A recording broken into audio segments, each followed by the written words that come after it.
és o amor, como um fogo abrasador. Aleluia, aleluia, aleluia, aleluia.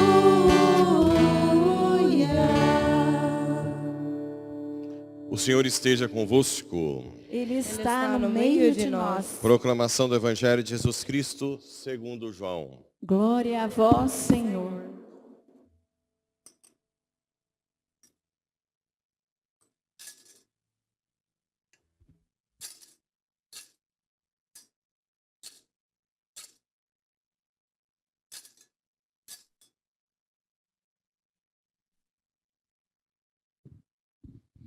Ao anoitecer daquele dia, o primeiro da semana, estando fechadas por medo dos judeus as portas do lugar onde os discípulos se encontravam, Jesus entrou e, pondo-se no meio deles, disse: a paz esteja convosco.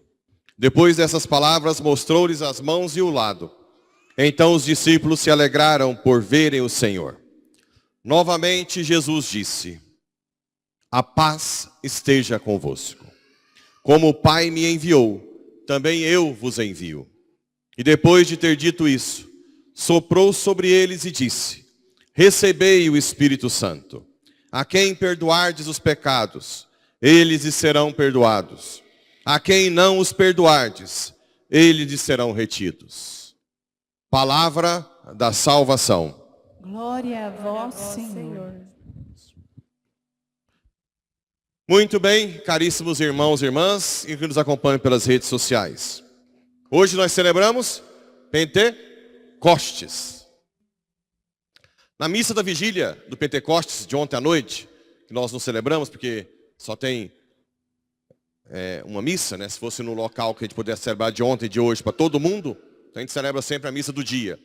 Mas a missa da vigília falava ontem de um povo que juntou-se para construir uma torre até chegar no céu. Como é que é o nome dessa torre? Torre de Babel. E no meio do caminho, o Espírito Santo saiu, porque os homens se juntaram para dizer que fazem isso com as suas próprias forças, com os próprios talentos. E acabou que no meio do caminho, cada um falava uma língua diferente e não conseguiram chegar até o céu. Já Pentecostes é o contrário. Pessoas de vários locais do mundo se encontram e, como eram pessoas humildes, que se fizeram pequenas, que estavam à espera do Espírito, porque sabem que nada temos de bom sem o Espírito desce. Todos ficaram cheios do Espírito Santo e começaram a falar em outras línguas, conforme o Espírito os inspirava, né? E quando ouviram o barulho, juntou-se a multidão, e todos ficaram confusos, pois cada um ouvia os discípulos falar em sua própria língua. Cada um falava na sua... cheios de... Então, o Espírito Santo é aquele que nos dá a capacidade de falar a mesma língua. Santo Irineu dizia, que é um padre da igreja, que a igreja é sochetas, espíritos sochetas, sociedade do Espírito, o local em que o Espírito Santo se faz presente. É na igreja que nós aprendemos a falar a mesma língua, mesmo que sejamos de classes sociais diferentes, temperamentos diferentes, profissões diferentes, raças diferentes. É aqui, na igreja, que aprendemos a morrer para as nossas vontades e deixar que o Espírito Santo haja. Agora vocês vão entender por que muitas vezes na família há um fracasso na educação dos filhos, né? Pais que educam os filhos com disciplina, paga escola bilíngue, manda para Disney, leva para o karatê, leva sei lá para onde. E depois o menino ou a filha casa com tranqueira e some. Ou mata os pais, como a gente teve aquele, né? Depois de toda uma criação. Aí alguém pergunta, onde eu errei, padre? Aí quando você investiga, não era a família que ia à missa todos os domingos. Não era a família que confessava frequentemente. Não era a família que rezava o terço junto. Não era a família que lia a Bíblia. Era uma família quase que ateia. Vinha na missa de vez em quando. Claro, o Espírito Santo não está ali. Está, mas não está sendo usado. Está fora do estado de graça, né? Então, tudo fracassa. A criação fracassa. Certo? O certo, por isso que muitos pais, quando vão adotar crianças, têm medo.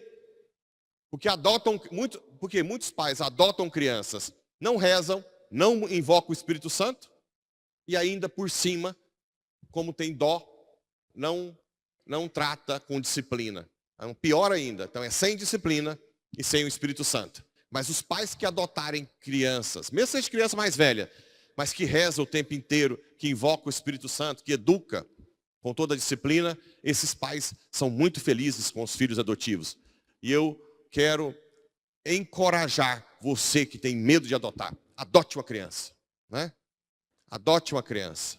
Isso é algo extraordinário que você vai receber de recompensa. A mesma coisa, os casamentos fracassados. Eu falei da castidade. Por que não vive a castidade? Porque não invoca o Espírito, não reza, não faz penitência, não confessa, fica vazio. E esse vazio traz carência e uma busca de preenchimento com coisas do mundo. Poder, prazer, honra. Coisas que são fúteis, né? Então, para viver a castidade, até a fidelidade no matrimônio, primeiro o casal tem que rezar, tem que invocar o Espírito. Que bonito seria se o marido impusesse a mão sobre a mulher sobre o marido, né? Pedindo o Espírito Santo, os pais sobre os filhos.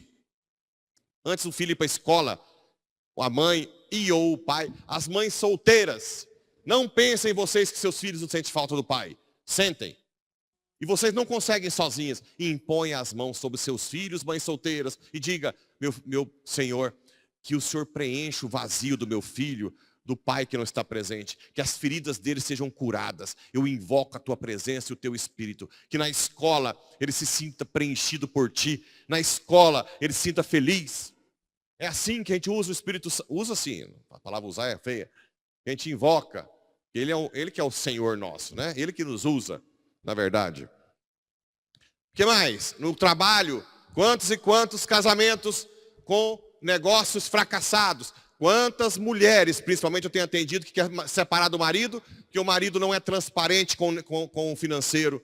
O marido não deixa a mulher ter acesso ao dinheiro. O marido não fala com a mulher sobre os seus negócios e não rezam juntos, né? Não rezam juntos. O negócio na família tem que ser rezado, tem que ser transparente. A minha esposa não sabe nada de negócio. Vocês são uma só carne. É uma batalha espiritual. Fala com a sua esposa, vou fazer tal negócio, vamos rezar, vamos fazer uma novena. Senhor, se não for da tua vontade, que esse negócio caia por terra. Se for da tua vontade, que aconteça. Tudo seria diferente se invocasse o Espírito Santo. No trabalho, Senhor, eu peço que o Senhor mande o teu Espírito Santo sobre todos os meus clientes. Que venham clientes aqui e sejam tocados por ti. Pronto, eu invoco a tua presença no trabalho. A questão da soberba, avareza. Os pais deveriam rezar pelos filhos, mesmo depois de velho, de marmanjo, pedindo o dom da caridade, a virtude da caridade. Mas não. Às vezes eu visito, de vez em quando, aquelas casonas ricas, de gente rico, morrendo, babando e falando, padre, foi eu que fiz tal coisa nessa cidade. Eu que construí a igreja. Eu que ajudei a pôr asfalto lá no bairro tal. Eu é que fiz isso. Eu é que fiz isso. Aí a pessoa começa a falar isso para mim, sabe o que eu vejo? A cova dele. Eu só vejo a cova dele. E falo, coitado. Coitado, não aprendeu ainda que nada é dele. E os pais, ao invés de rezar, botar a mão na cabeça dos seus filhos e dizer, Senhor, dá a virtude, não deixa meu filho ficar acumulando bens. Aí não. Eu só ouço o papai e mamãe, ele comprou mais uma fazenda. Ele comprou mais um trator. Ele comprou vários apartamentos em Goiânia, se gabando do filho acumular bens para ir para o inferno. Olha que nível nós chegamos. Ao invés de falar assim, eu não te criei para você criar esse tanto de bens. Eu te criei para ir para o céu, meu filho. Eu não quero te ver. Depois vocês vão ler segundo Macabeus 7. Que é a história da mãe e os 7 filhos. Vocês já ouviram? Ou não? Vocês não ouviram essa história? Hã? O rei, a família era fiel a Deus. E olha que era só por causa de carne de porco. Porque naquela época os judeus não comiam carne de porco, que era impura. E o rei queria que eles comessem. E eles não foram infiéis a Deus. Claro que naquela época, não comer carne de porco em nome de Deus é amar a Deus. Graças a Deus, a igreja purificou e deixa nós comer o porquinho. Inclusive, se alguém quiser doar do porco para o padre, pode trazer à vontade. Pernil, o que vocês tiver lá, linguiça. Fomos libertados dessa lei, né? Por falar em libertados de lei, por isso que os apóstolos chamam de fogo. Por que chama fogo Pentecostes? Em alusão ao Monte Sinai, dos 10 mandamentos. Não tinha o fogo ali? Então, o novo fogo, a nova lei é o amor. As leis agora se culminam no amor. Olha que bonito. Porque a lei em si só não é capaz de abraçar todas as possibilidades. Eu já citei várias vezes, vou citar de novo. Se tem uma lei na igreja que fecha a igreja às 18 horas, aí tem aqueles guardinhas que só faz o que manda a lei, né? Aí chega uma família que veio da roça para adorar Jesus e furou o pneu. Ela sabia que fechava às 18. Aí chega tudo sujo de terra, porque estava trocando pneu, suado. Aí o guardinha fala, a lei diz que fecha às 18. Fecha a igreja na porta da família que queria rezar. Ele está indo contra a lei? Não. Mas a lei hoje não é essa. A lei é de Pentecostes. O Espírito Santo é o quê? Amor. Então você vê aquela família, fala, olha, eu posso ficar mais um tempo. Vai lá, reza. Ou, não, eu não posso ficar mais. Liga para alguém aqui perto, ou para o padre. Padre, eu vou ter que deixar a igreja aberta. Então, é uma família que chegou para rezar aí, ó. Depois alguém vem fechar. Entendeu que a lei não é capaz de abraçar tudo? Ou não? Por isso que a nova lei é o amor. Você decide a cada momento. Eu tinha um professor que dizia que o santo é a pessoa mais imprevisível. Fecha parênteses, vamos voltar na mãe do 7, em 2 Macabeus 7. O rei chamou os tiranos e eram 7 filhos. E foram matando, um por um, na frente da mãe. Trucidar. Não é matando assim, igual eu quero, não. Morrer, não. Tiro, assim, rápido. É trucidando. E a mãe não recuou. O último filho, mais novo, o rei falou para a mãe, se a senhora convencer seu filho... Ah, não, gente. Alguém tem Bíblia aí? Aqui em cima tem uma Bíblia? Eu tenho que ler. O que essa mulher falou, gente, sem o Espírito Santo não tem jeito, viu? Aí o rei falou assim para a mãe, convence seu filho a negar esse Deus e eu o farei governador das nações. Sabe o que a mãe fez? Tá bom, manda ele vir cá. Aí eu quero ver aqui, 2 Macabeus 7. Essa Bíblia é católica. Olha o que a mãe disse.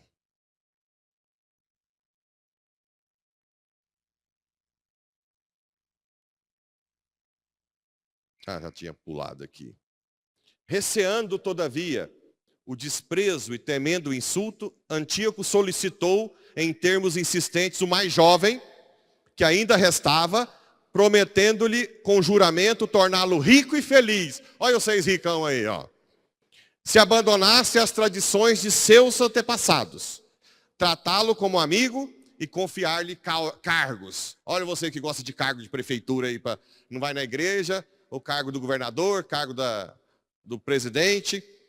Como o jovem não lhe prestava nenhuma atenção, o rei mandou que a mãe se aproximasse e o exortasse com seus conselhos, para que o adolescente salvasse a sua vida. Como ele insistiu por muito tempo, ela consentiu, a mãe, em persuadir o filho. Inclinou-se sobre ele a mãe, que viu 6 filhos sendo mortos na frente dela, e tinha a chance de fazer o filho mais novo ficar rico. Inclinou-se sobre ele e, zombando do cruel tirano, disse-lhe, na língua materna, agora vocês vão ver. Meu filho, compadece-te de tua mãe, que te trouxe 9 meses no seio, que te amamentou durante 3 anos, que te nutriu, te conduziu e te educou até esta idade.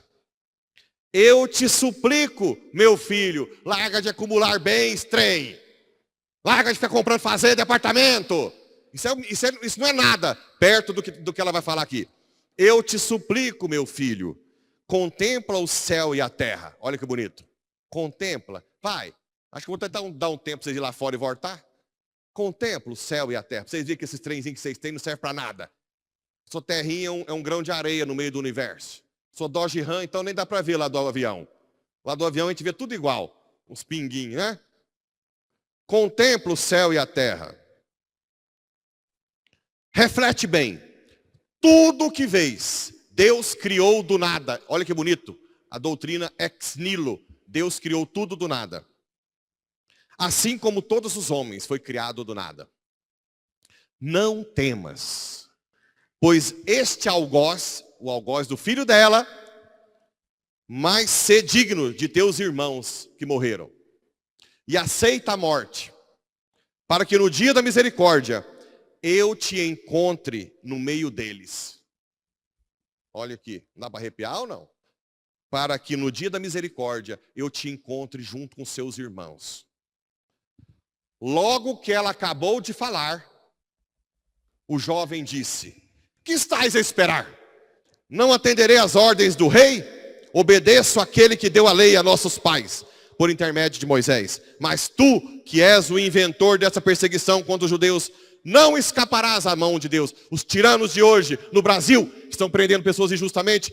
Os tiranos da África, que estão matando os cristãos, pagarão centavo por centavo pelos que fazem. Ou vocês que são patrões que humilham os funcionários, que não pagam em dia. Ou vocês funcionários que enganam os patrões, que fingem que trabalham, que roubam os patrões. Também tem o outro lado, né? Todos pagarão. Ou o padre também, que tem vida dupla. Quanto a nós, é por causa de nossos pecados que sofremos.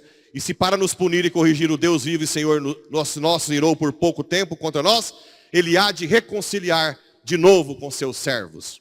Ímpio, não te exaltes sem razão, embalando-te em vãs esperanças. Não te exaltes. Eu fiz isso, construí isso. Embalando-te em vãs esperanças. Isso tudo vai passar. Olha que forte. Depois vocês leem 2 Macabeus 7. Vocês entenderam o que é o Espírito Santo. É isso que o Espírito Santo é o combustível que te dá força para você ir para frente. Dar a vida. Viver uma vida sobrenatural. Viver a castidade no namoro, no casamento ou no sacerdócio. Te dá a força para rezar. Os 7 dons. O que são os 7 dons? Os dons são aquela força que Deus dá. É o combustível para você fazer coisas que você não consegue fazer. Amar seu marido, sua esposa para sempre. Dar a vida por Jesus. Acordar cedo para vir na missa. Tirar seu tempo para o rosário, para adorar. Desapegar dos bens, ser dizimista, ajudar os pobres. E não ficar acumulando. Com vãs esperanças. Né? O que mais? Ser fiel, perseverante na fé. Não adianta nada você ter fé hoje e depois daqui a um tempo perder a fé e não vir na missa mais. Nós somos seres temporais. Nós temos que pedir a perseverança final, até o último suspiro. Né? Quais são os dons?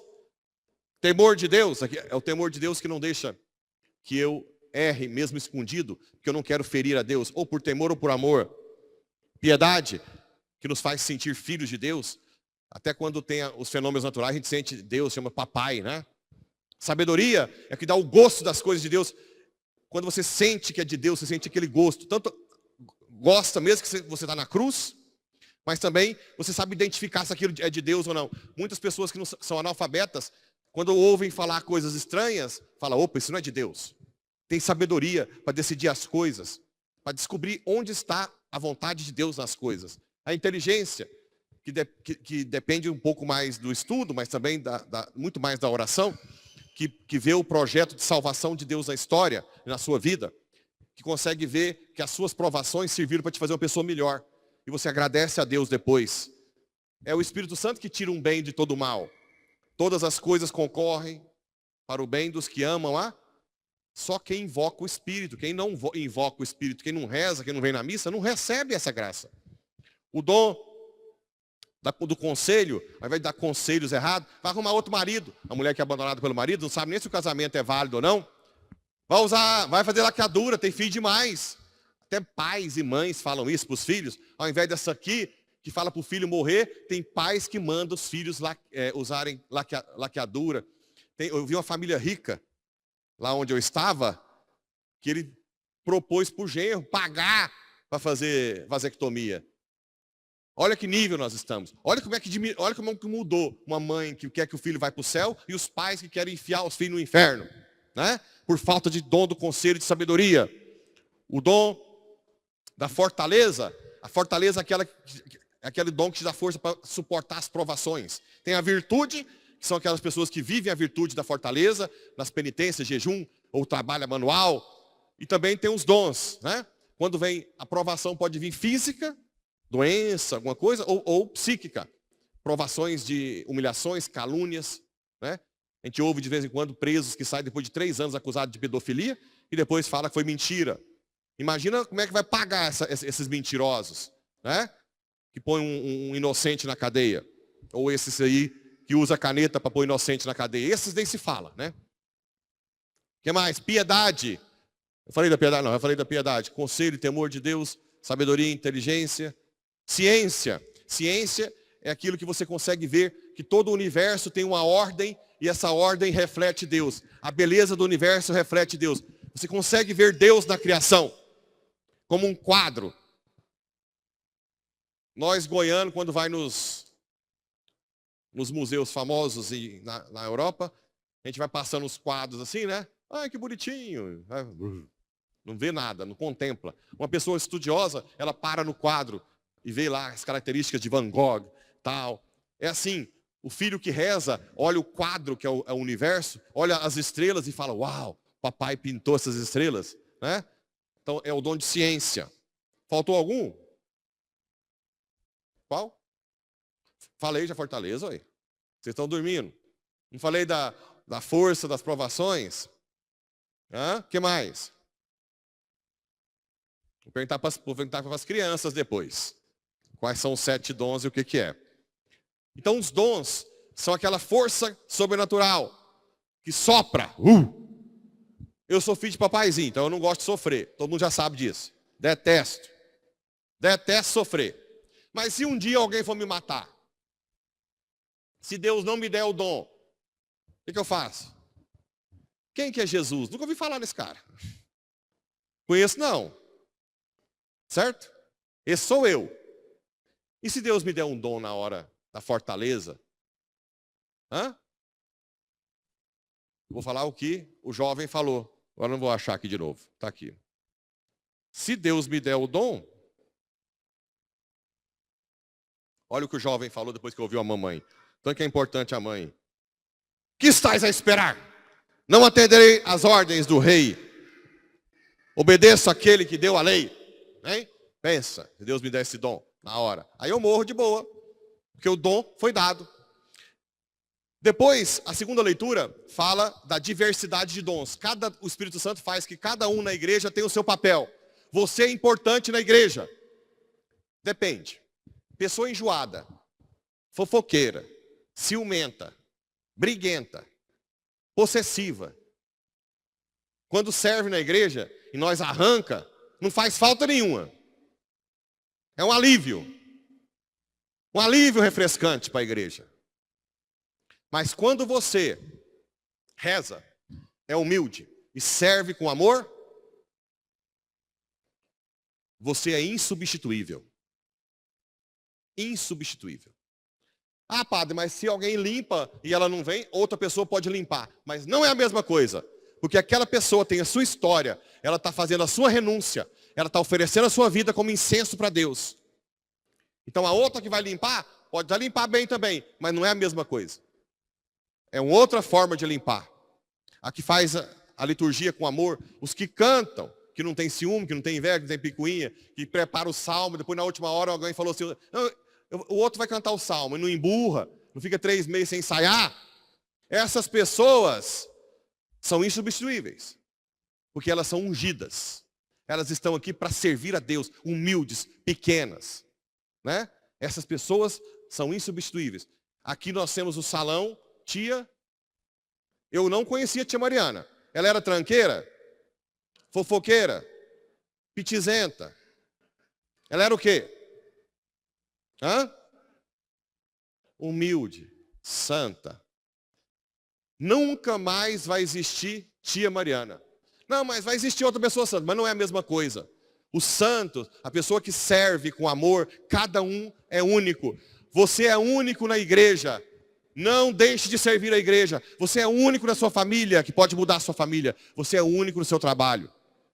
Se você é humilde e deixa o Espírito... É isso que está aqui, ó. Há diferentes atividades, mas um só mesmo Deus que realiza todas as coisas em todos. Cada um é único, se você se renuncia e serve com amor. E para terminar, o trabalho mais forte dado do Espírito Santo, que está no Evangelho. Jesus entra com as portas fechadas, vê o Papa e os bispos, Pedro, e diz, recebei o Espírito Santo.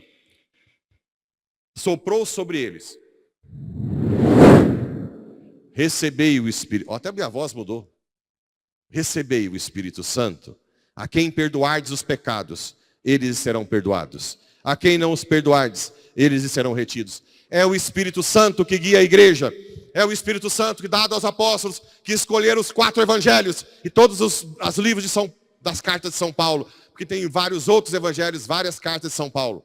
É o Espírito Santo que foi a igreja que manteve a doutrina imutável da sua essência por todos os séculos. É o Espírito Santo da igreja que mesmo com ataques durante todo o tempo, o Império Romano, os otomanos, o cisma com o ortodoxo, os muçulmanos na Guerra de Lepanto, o modernismo, as ideologias, as 2 guerras mundiais, e a igreja continua em pé pelo Espírito Santo. Mesmo que nós, padres e bispos, muitas vezes decepcionamos a Deus. Somos infiéis à igreja. E não são poucos hoje dentro da igreja, da hierarquia, que são infiéis. Que decepcionam o Espírito Santo. Que agem por ideologias macabras dentro da própria igreja. Não somos poucos que entristecemos o Espírito Santo. Mas apesar das tranqueiras que está dentro da igreja, a igreja está firme até hoje. Bota esses padres, nós, padre e bispo, para cuidar da Coca-Cola. Nós não quebra a Coca-Cola em 1 mês. Mas é o Espírito Santo que sustenta a igreja. Mesmo que eu erre, gente. Mesmo que eu faça bobagem grande. Não deixe a igreja de lado. Continuem na igreja. Não joga a água suja junto com o menino da banheira. Se o padre erra, se o bispo erra, reza mais pela sua igreja. Reza pelo padre, pela conversão dele. Também não deixa barato também não. Chega no padre e no bispo, fala aqui o catecismo. O senhor está errado. E reza, né? Reza a comunidade inteira, faz jejum. Mas não abandona a igreja. Porque a nossa autoridade, a beleza da igreja está no Espírito Santo. É o Espírito Santo que eu invoco para fazer o pão e o vinho, Cristo. Eu invoco sobre vocês para ter unidade. É o Espírito Santo que eu invoco do batismo, dos sacramentos. E todos os sacramentais para dar a bênção. A igreja é a perfeita sociedade do Espírito Santo. Não a perfeita sociedade visível, como pensava no Concílio de Trento, né? Porque ela é perfeita e invisível. Os membros da igreja pisam na bola. Assim como vocês pisam, os padres pisam, os bispos pisam, até papas pisaram na bola. Então, confie no Espírito Santo. É Ele que sustenta a igreja. E ainda tem a mãe da igreja, Nossa Senhora, a rainha, a esposa do Espírito Santo, que nos dá a força e a graça para sermos fiéis. Reze o rosário, que vocês vão amar o Espírito Santo.